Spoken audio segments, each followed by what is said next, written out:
Halo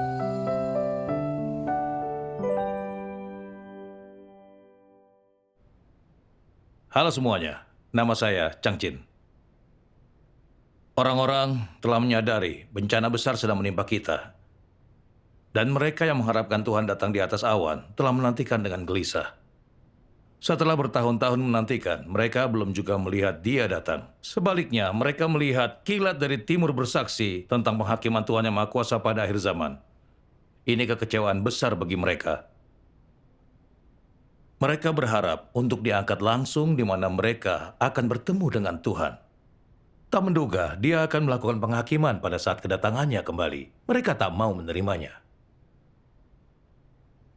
Banyak orang mengikuti kekuatan antikristus dunia keagamaan, mengutuk penampakan dan pekerjaan Tuhan. Mereka berpikir, dosa-dosa kami telah diampuni dan kami telah dianggap benar oleh Tuhan. Jadi kami tidak perlu penghakimannya. Kami sedang menantikan dibawa ke dalam kerajaannya, di mana kami akan menikmati berkat-Nya. Mereka teguh pada gagasannya, tak mau mencari dan menyelidiki jalan yang benar. Itu sebabnya mereka belum menyambut Tuhan, tapi telah jatuh ke dalam bencana.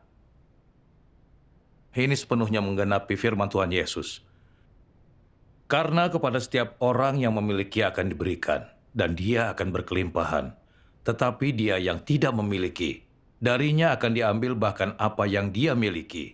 Dan melemparkanmu hamba yang tidak berguna ke dalam kegelapan di luar, akan ada ratapan dan kertakan gigi. Namun, banyak orang yang mencintai kebenaran, dan saat mereka membaca firman Tuhan yang Maha Kuasa, mereka melihat kuasa dan otoritasnya bahwa itu adalah kebenaran. Mereka mengenali suara Tuhan, dan tak lagi dibatasi oleh gagasannya, tapi terus menyelidiki jalan yang benar. Pertanyaan pertama mereka adalah, mengapa Tuhan masih harus melakukan pekerjaan penghakiman? Padahal dosa-dosa mereka telah diampuni oleh Tuhan. Dan bagaimana Tuhan menyelamatkan umat manusia pada akhir zaman? Inilah dua pertanyaan paling kritis yang harus dipahami oleh semua orang yang menyelidiki jalan yang benar.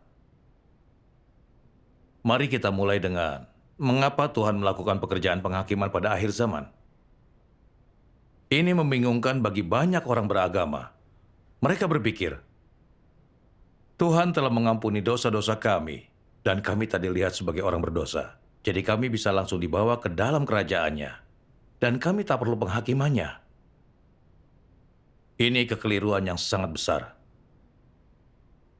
Memang benar dosa manusia telah diampuni Tuhan. Tapi, apakah pengampunan itu berarti bahwa kita telah disucikan? Apa berarti kita telah mencapai ketundukan sejati kepadanya? Tidak. Kita semua telah melihat fakta ini. Meskipun dosa-dosa kita telah diampuni, orang percaya hidup dalam lingkaran berbuat dosa dan mengaku dosa. Berbuat dosa di siang hari, lalu mengaku dosa di malam hari. Berusaha dan gagal mematuhi perintah Tuhan Yesus. Berusaha dan gagal untuk mengasihi dan tunduk kepada Tuhan. Bertekad berbuat baik, tapi tetap berbohong dan berbuat dosa walau tidak mau. Gagal sekeras apapun mereka berusaha keras menahan diri. Banyak yang merasa bahwa daging terlalu rusak dan hidup dalam dosa sungguh menyakitkan. Jadi, mengapa orang tidak mampu melepaskan diri dari ikatan dosa? Mengapa kita tidak berdaya selain terus berbuat dosa? Itu karena natur berdosa dan watak manusia yang jahat. Inilah sumber dosa manusia. Tanpa menangani sumber dosa, kita tak akan pernah bisa dibebaskan. Tetapi kita akan terus menentang Tuhan, mengutuk dan memusuhi Dia.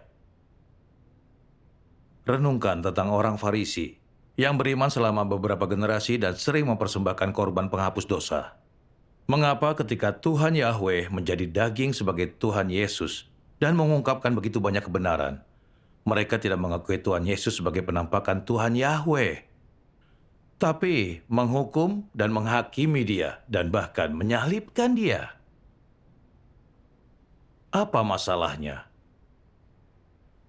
Kini di akhir zaman Tuhan Yang Maha Kuasa datang dan mengungkapkan kebenaran. Jadi mengapa banyak orang beragama yang menolak untuk menyelidikinya, tapi terus mengutuk dan menghujat Dia, bertekad untuk memakukan Tuhan di kayu salib lagi?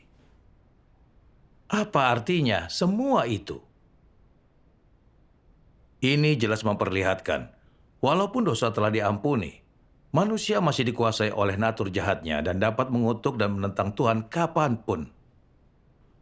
Dosa umat manusia bukan hanya masalah perbuatan dosa, tapi itu lebih parah sehingga mereka ingin menyalibkan Kristus yang mengungkapkan kebenaran.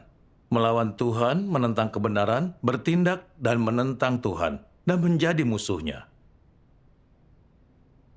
Lalu bagaimana mungkin orang-orang seperti itu layak memasuki kerajaannya? Tuhan itu adil dan kudus, dan wataknya tak terbantahkan. Jika orang yang telah diampuni tak ditahirkan melalui penghakiman, tapi terus berbuat dosa dan menentangnya, sudah pasti mereka takkan layak untuk memasuki kerajaan Tuhan. Ini menggenapi firman Tuhan Yesus. Bukan setiap orang yang memanggilku, Tuhan, Tuhan, yang akan masuk ke dalam kerajaan surga, melainkan dia yang melakukan kehendak Bapa-Ku yang di surga. Sesungguhnya aku berkata kepadamu, siapa saja yang melakukan dosa adalah hamba dosa, dan hamba tidak tinggal di rumah selamanya, tetapi anak tetap tinggal selama-lamanya.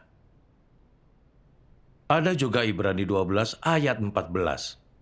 Tanpa kekudusan, manusia tak bisa melihat Tuhan. Itulah sebabnya Tuhan Yesus berkata selama pekerjaan penebusannya, Dia akan datang kembali. Jadi untuk apa Dia datang kembali?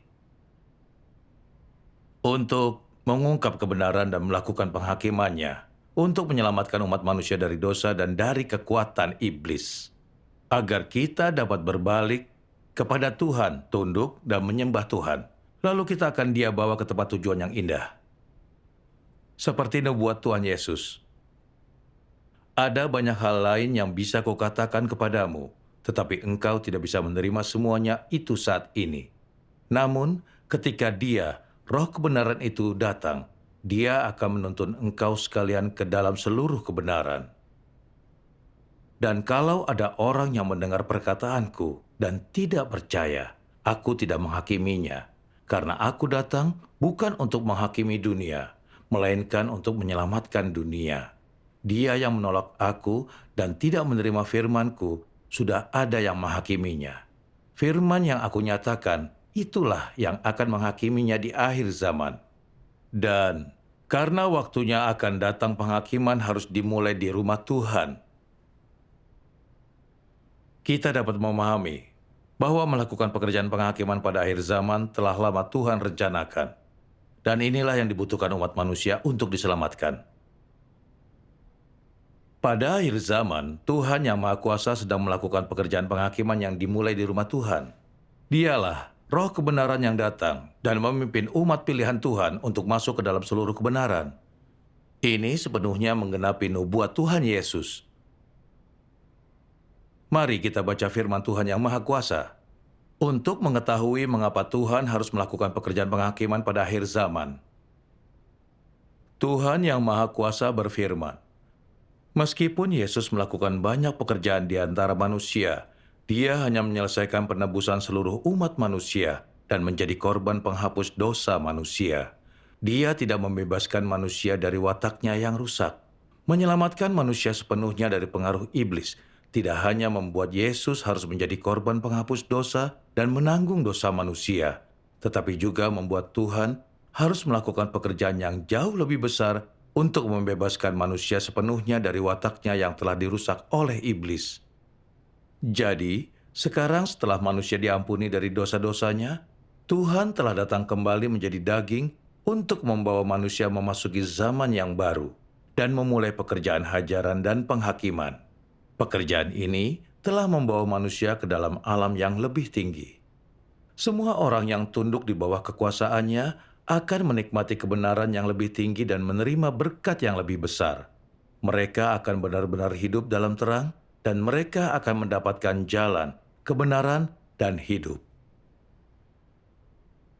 Sebelum manusia ditebus, banyak racun iblis yang telah tertanam kuat di dalam dirinya. Setelah ribuan tahun dirusak oleh iblis, di dalam diri manusia terdapat sifat dasar yang selalu menolak Tuhan. Oleh karena itu, ketika manusia telah ditebus, manusia mengalami tidak lebih dari penebusan, di mana manusia dibeli dengan harga yang mahal. Namun sifat beracun dalam dirinya masih belum dihilangkan. Manusia masih begitu tercemar sehingga harus mengalami perubahan sebelum layak untuk melayani Tuhan. Melalui pekerjaan penghakiman dan hajaran ini, manusia akan sepenuhnya menyadari substansi mereka sebenarnya yang najis dan rusak, dan mereka akan dapat sepenuhnya berubah dan menjadi tahir. Hanya dengan cara ini, manusia dapat dilayakkan untuk kembali menghadap tahta Tuhan.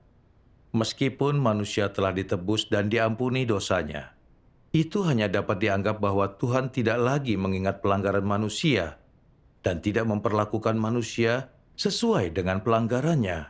Namun, ketika manusia hidup dalam daging dan belum dibebaskan dari dosa, dia hanya bisa terus berbuat dosa tanpa henti menyingkapkan watak rusak iblis dalam dirinya.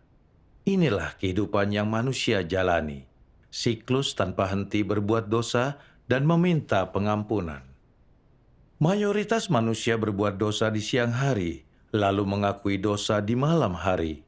Dengan demikian, sekalipun korban penghapus dosa selamanya efektif bagi manusia, itu tidak dapat menyelamatkan manusia dari dosa. Hanya separuh dari pekerjaan penyelamatan telah diselesaikan, karena watak manusia masih rusak. Tidak mudah bagi manusia untuk menyadari dosa-dosanya. Manusia tidak dapat mengenali sifat dasarnya sendiri yang telah berakar begitu dalam. Hanya melalui penghakiman oleh firman, dampak seperti itu dapat dicapai. Hanya dengan demikian, manusia secara bertahap diubahkan, dimulai dari titik tersebut hingga seterusnya. Pada zaman kasih karunia, Tuhan Yesus disalibkan menjadi korban penghapus dosa umat manusia dan menebus manusia dari dosa. Sejak itu dosa manusia diampuni dan Tuhan tidak melihat kita sebagai orang berdosa. Maka kita bisa berdoa dan datang ke hadapan Tuhan. Namun, Tuhan tak lagi melihat manusia berdosa hanya berarti Dia telah mengampuni dosa kita. Bukan berarti kita bebas dari dosa dan kudus. Kita tetap memiliki natur berdosa dan watak jahat. Kita harus mengalami pekerjaan penghakiman Tuhan pada akhir zaman, agar kerusakan diri kita dapat ditahirkan dan kita dapat diselamatkan. Pekerjaan penebusannya pada zaman kasih karunia membuka jalan bagi pekerjaan penghakimannya pada akhir zaman. Artinya, pekerjaan penghakimannya dilakukan atas dasar pekerjaan penebusan Tuhan Yesus. Pekerjaan penebusan Tuhan hanya menyelesaikan setengah dari pekerjaan keselamatannya yang penuh. Penghakiman Tuhan yang Maha Kuasa pada akhir zamanlah yang mampu sepenuhnya mentahirkan dan menyelamatkan umat manusia. Dan itulah tahap paling penting dari pekerjaan keselamatan Tuhan. Kita harus mengalami penghakiman Tuhan pada akhir zaman, dibebaskan sepenuhnya dari dosa dan ditahirkan, dan sungguh tunduk kepada Tuhan dan melakukan kehendak-Nya agar layak memasuki kerajaan-Nya.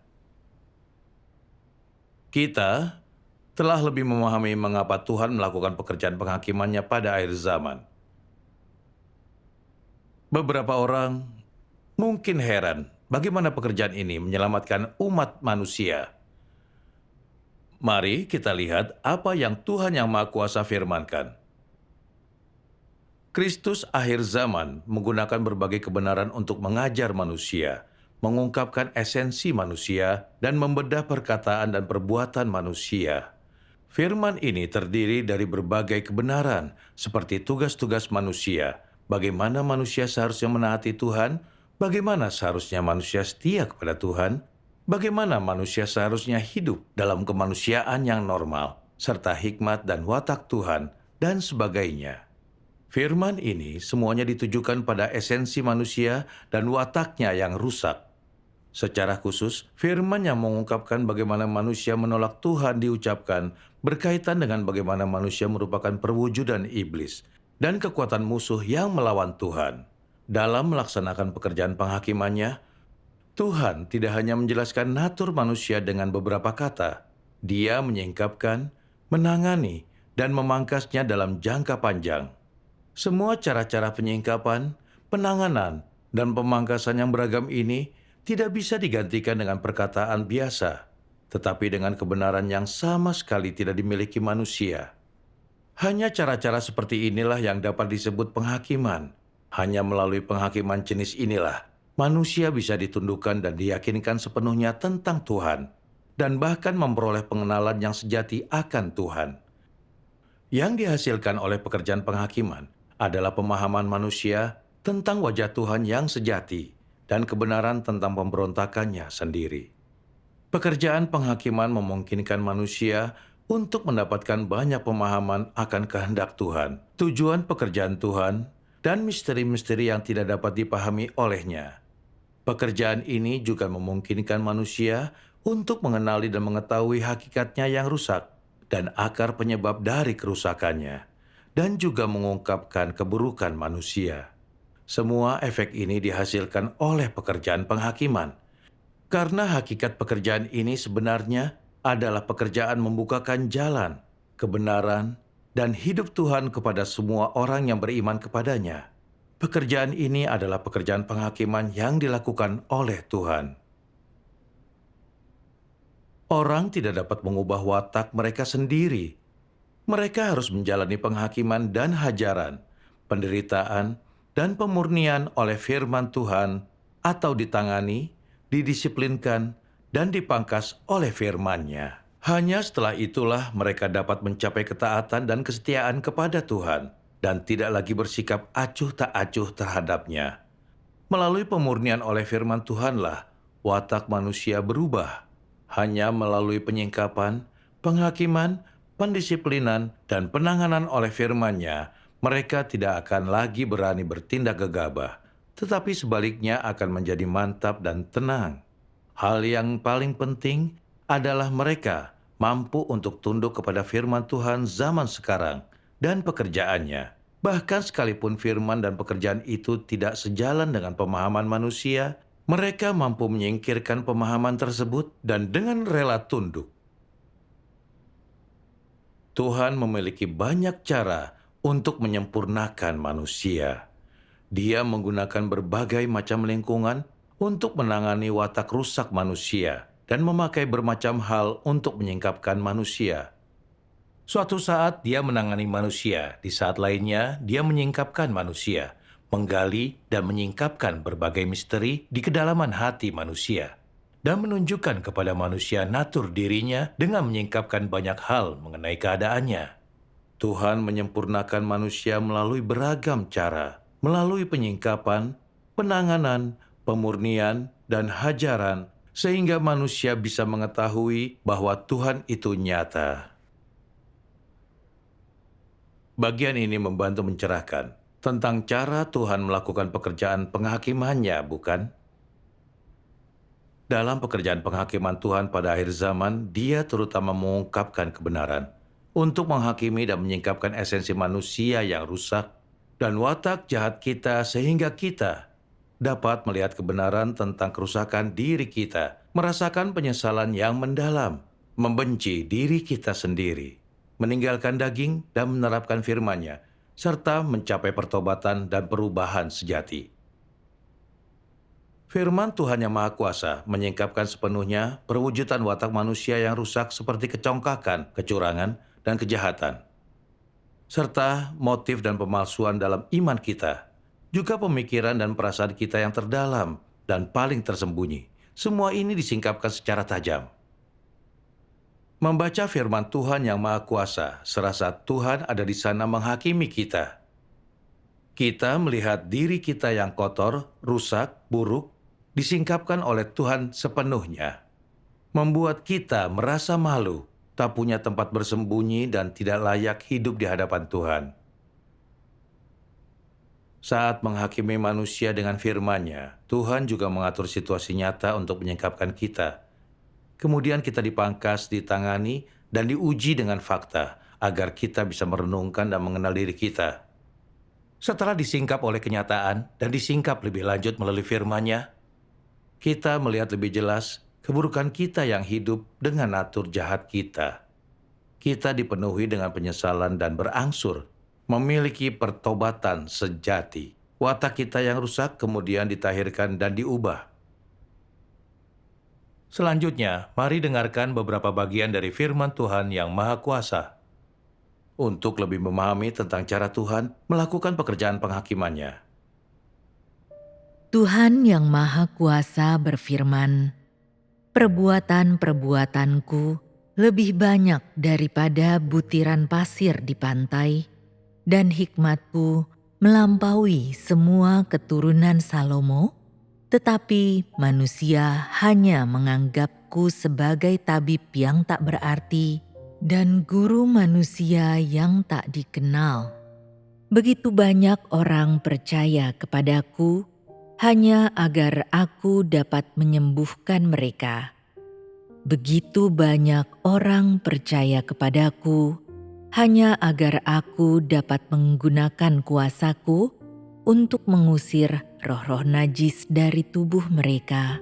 Dan begitu banyak orang percaya kepadaku hanya supaya mereka dapat menerima damai dan sukacita dariku.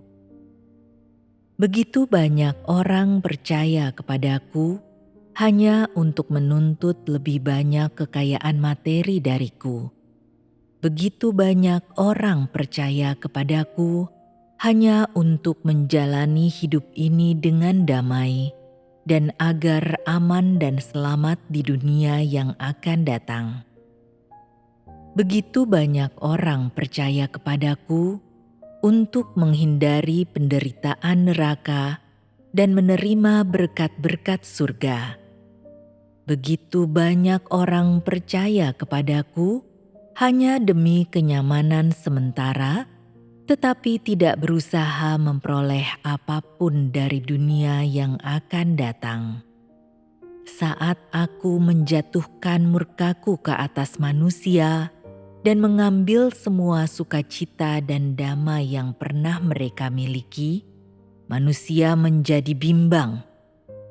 Saat aku memberi kepada manusia penderitaan neraka dan menarik kembali berkat-berkat surga, rasa malu manusia berubah menjadi amarah.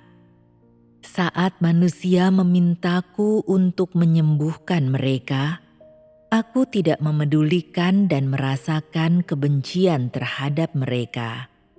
Manusia meninggalkanku untuk mencari cara pengobatan lewat perdukunan dan ilmu sihir.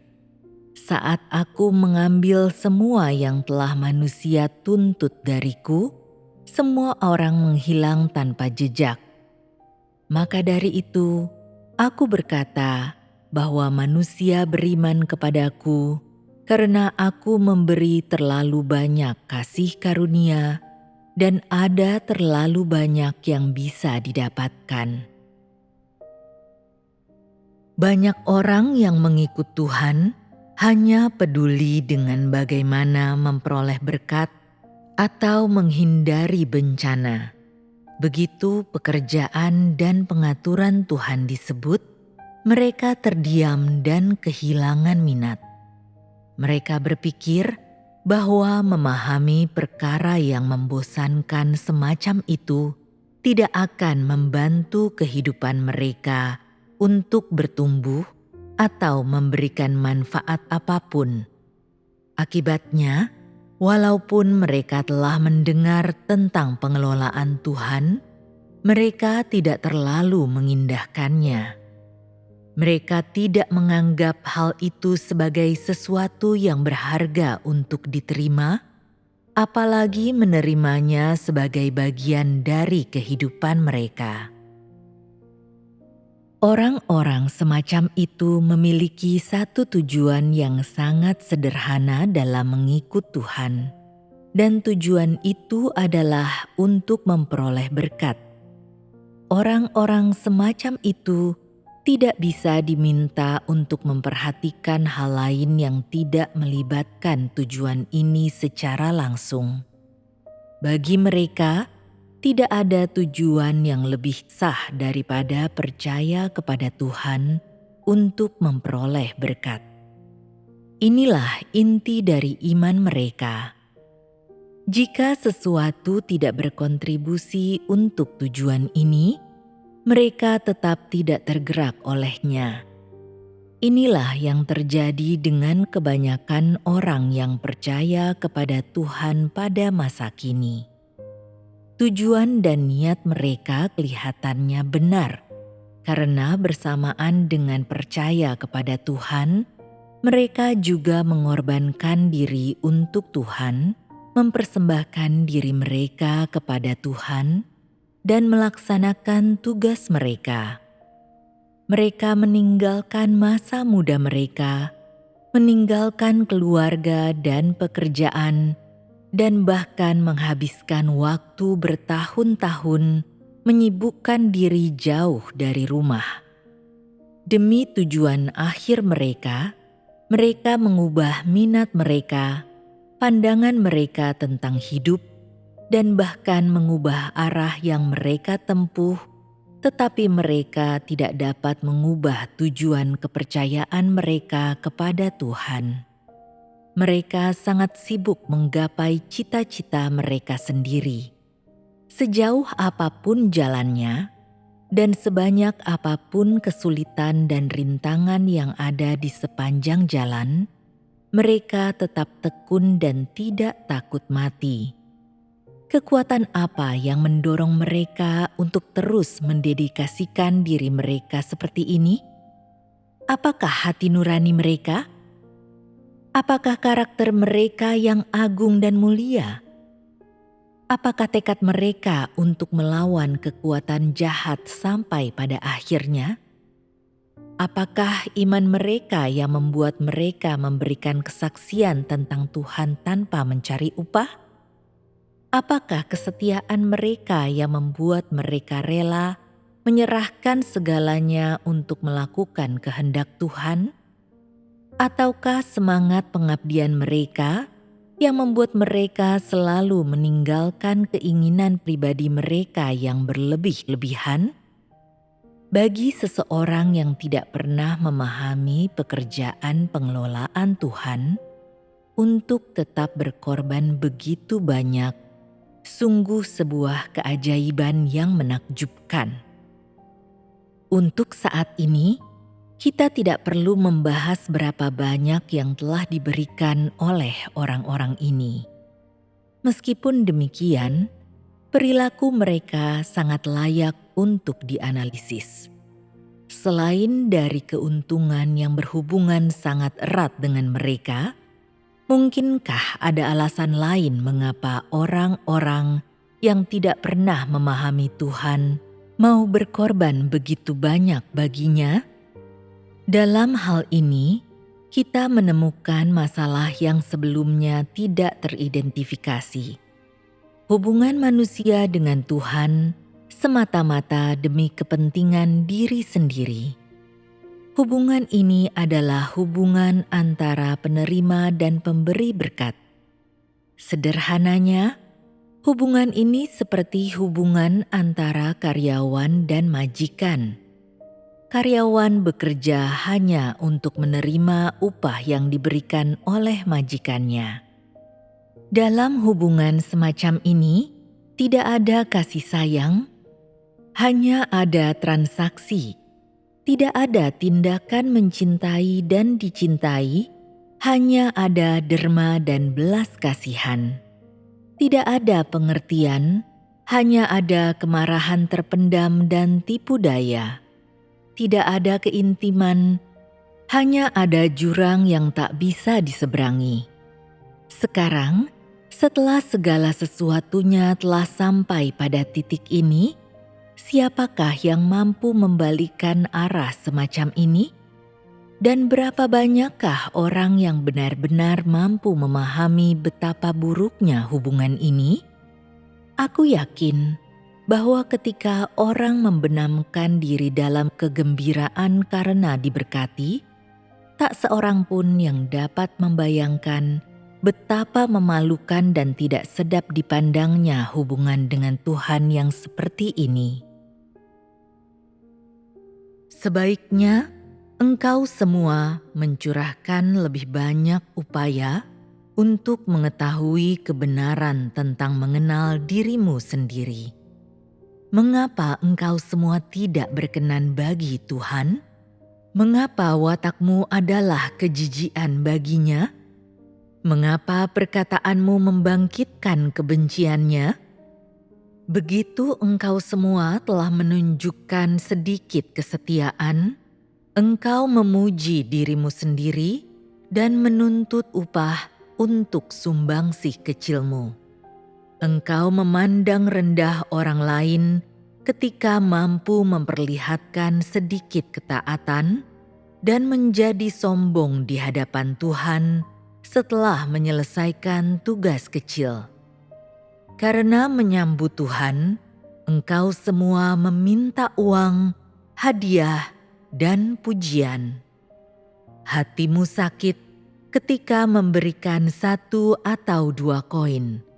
Lalu ketika memberi 10 koin, engkau semua berharap mendapat berkat dan diistimewakan dari yang lain.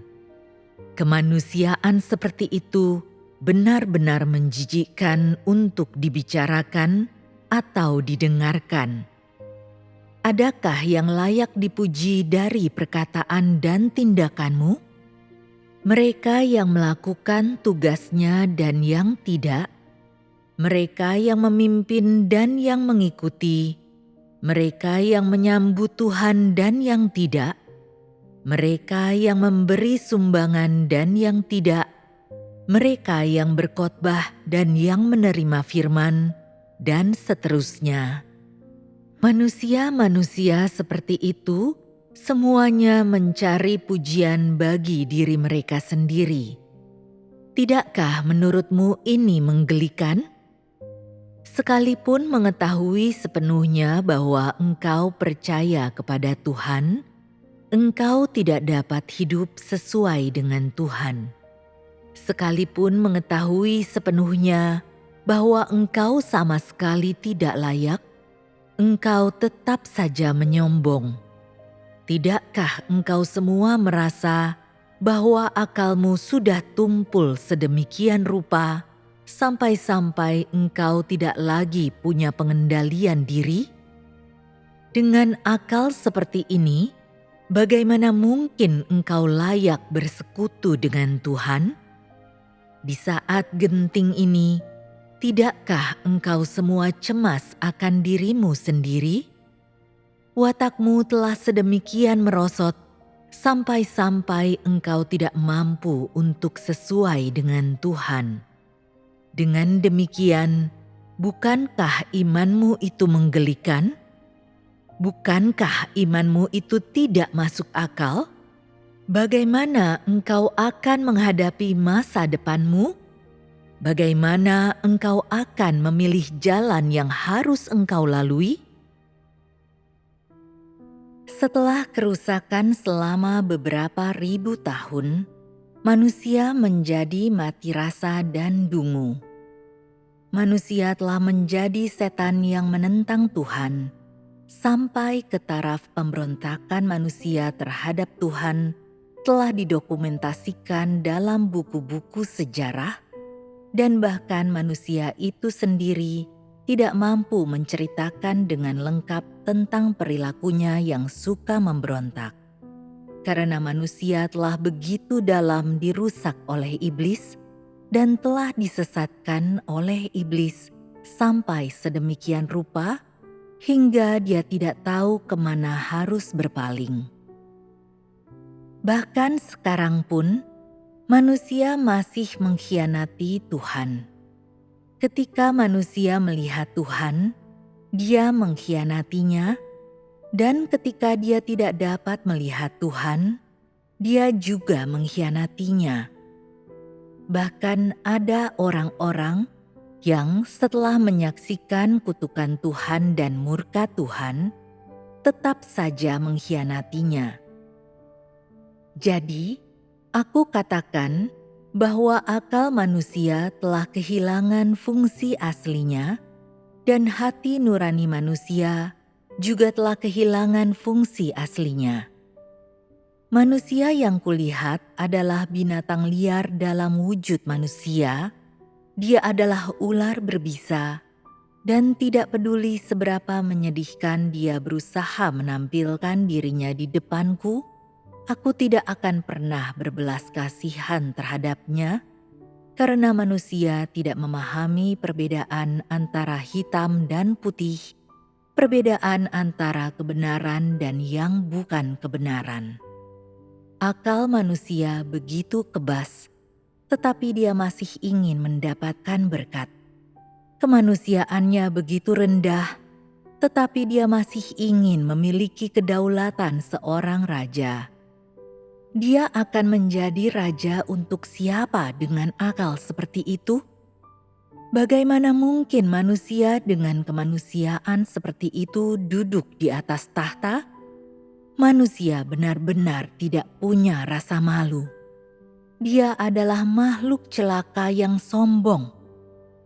Bagi engkau semua yang ingin mendapatkan berkat, kusarankan agar engkau semua mencari cermin terlebih dahulu dan memandang cerminan buruk dirimu sendiri. Apakah engkau memiliki apa yang dibutuhkan untuk menjadi seorang raja? Apakah engkau memiliki wajah seorang yang bisa memperoleh berkat? Belum ada sedikit pun perubahan dalam watakmu, dan engkau belum menerapkan kebenaran apapun, tetapi engkau masih mengharapkan hari esok yang luar biasa. Engkau menipu dirimu sendiri. Firman Tuhan Yang Maha Kuasa sangat praktis. Kalimatnya begitu nyata, menyingkapkan pemalsuan dan motif keji dalam iman kita, serta natur kita yang menentang Tuhan. Dahulu, kita selalu berpikir mampu berkorban, menderita, dan membayar harga untuk Tuhan, yang berarti kita taat serta bisa mendapatkan perkenanan Tuhan. Namun, melalui penghakiman firman Tuhan, kita mengenal diri kita dan menyadari semua pengorbanan kita tercemar hanya untuk mendapatkan berkat. Saat Tuhan memberkati kita dengan kehidupan yang damai, kita tunduk kepadanya dan bekerja untuknya. Tapi saat penderitaan dan bencana menyerang, kita salah paham kepadanya dan menyalahkan dia karena tak melindungi kita, dan bahkan mungkin berhenti berkorban untuknya. Lalu kita menyadari bahwa iman dan pengorbanan kita sepenuhnya bersifat transaksional untuk mendapatkan anugerah dan berkat darinya. Ini berarti menipu dan memperalat Tuhan. Ini sangat egois dan licik. Kita sama sekali tidak memiliki hati nurani dan nalar. Begitu kotor dan rusak, kita masih berpikir kita punya hak untuk masuk kerajaan Tuhan. Itu berarti tidak tahu malu dan tidak bernalar.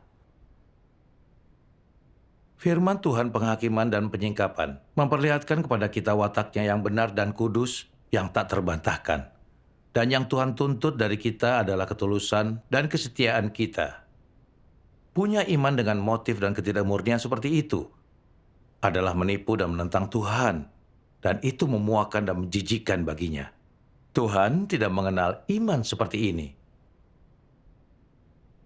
Melalui penghakiman firman Tuhan, serta ditangani dan diuji berkali-kali, kita akhirnya mampu melihat kebenaran tentang kerusakan kita, sungguh membenci diri kita dan merasa menyesal, serta bersujud di hadapan Tuhan dalam pertobatan. Kita juga mampu melihat kebenaran Tuhan, dan bahwa Dia sungguh melihat hati dan pikiran kita, serta mengenal kita dengan baik. Kita sungguh diyakinkan dan punya hati yang takut akan Tuhan. Sudut pandang kita tentang iman berubah. Kita memperlakukan tugas dengan lebih murni, tanpa banyak keinginan yang berlebihan. Dan dengan senang hati tunduk pada pengaturannya dan melakukan tugas makhluk ciptaan. Entah Tuhan memberkati kita atau tidak, entah kita menerima berkat kerajaan atau tidak. Setelah melihat diri kita yang sesungguhnya, kita tidak congkak seperti sebelumnya. Kita menjadi berhikmat dalam perkataan dan perbuatan. Kita mencari dan tunduk pada kebenaran. Inilah penghakiman dan hajaran Tuhan yang secara berangsur mentahirkan dan mengubah kerusakan diri kita. Kita yang pernah mengalami pekerjaan Tuhan pasti tahu betul betapa nyatanya pekerjaan penghakimannya pada akhir zaman, dan itu sungguh mentahirkan dan menyelamatkan manusia. Tanpa penghakiman dan pemangkasan ini, kita tak akan pernah sungguh melihat kerusakan diri kita sendiri, tapi akan tetap terjebak dalam hidup kita yang selalu berbuat dosa dan mengaku dosa. Berpikir bahwa kita dapat masuk ke dalam kerajaan Tuhan karena dosa-dosa kita telah diampuni. Itu sungguh bodoh dan menyedihkan. Berkat penghakiman Tuhan, kita dapat sungguh mengenal diri kita sendiri. Kita memahami banyak kebenaran, dan watak rusak kita ditahirkan dan diubah. Hal ini sangat membebaskan.